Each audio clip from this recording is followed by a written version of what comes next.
Lenny Vangilder for SportsNOLA.com. It's our first NBC weekend preview, and everyone is out of town this weekend, starting with LSU with an early Saturday wake-up call to head to College Station to take on Texas A&M, 11 a.m. kickoff on ESPN. And it will be a tough task for the Tiger defense to try to contain the sensational freshman of the Aggies, Johnny Football Manziel, and that should be a treat to watch. The A&M offense, which put up 59 last weekend and has put up some big numbers throughout the year this year, try to go against that vaunted LSU defense. That will clearly be the side of the ball that you want to watch on Saturday. Of course, the LSU offense may have to try to do some matching of scores as well, because A&M will get theirs at some point, you would figure, and that will put a little more pressure on Zach Mettenberger and the LSU running game, which had maybe its best performance of the year last Saturday against South Carolina, despite playing with a patchwork offensive line. We saw the coming out party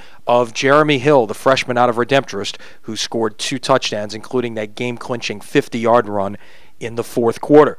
Meanwhile, a little further west in Texas, about 800 miles or so, Tulane will look to make it 2 in a row in Conference USA for the first time in 5 years on Saturday when they head to UTEP. It appears Ryan Griffin will go. He was a little sore this week after playing for the first time in 5 weeks and leading that dramatic final-minute comeback against SMU. And look what the Mustangs turned around and did after losing to Tulane. They hung 72 on Houston Thursday night in a Conference USA special and got back on track. So maybe that made that Saturday victory for the Green Wave look that much better. Of course, then we shift to Sunday, and it's the Saints on the road against Tampa Bay, coming off the bye, where the Saints have been outstanding the last 3 years.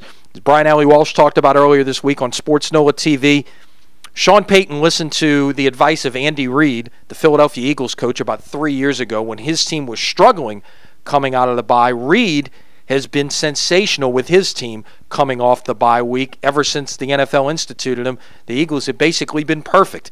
And Peyton basically told his guys, shut it down for the week, forget about football, don't do anything, and come back renewed and fresh, and that has worked. Well, now the collective bargaining agreement basically legislates no practices, but still in all, the Saints got away from it for a week, and it'll be interesting to see how they respond this week against the Bucs. We'll get word later Friday about the availability of some of those injured players, most particularly Jimmy Graham, whether he can go. We'll also find out here in the next day or so whether Jonathan Vilma will be activated from the PUP list and play for the first time this year on Sunday, and that could create an interesting situation at the linebacker position with Vilma and Curtis Lofton, exactly how the Saints play that. So a lot to follow in terms of the black and gold over the next 48 hours. Of course, the football weekend starts with high school football this Friday night. Another terrific card, which we'll have all of the scoreboard action right here at SportsNOLA.com. You can follow as well on the stream of Ken Trahan's original Prep Football Report. And Saturday night here at SportsNOLA.com, we will have the live stream of Jesuit and Brother Martin from Tad Gormley. You'll be able to see that on tape delay on WHNO Channel 20 Tuesday night at 8 o'clock. So a ton of football action to take in this weekend. Enjoy the weekend and stay with us here at SportsNOLA.com to follow all the action. We'll see you Monday.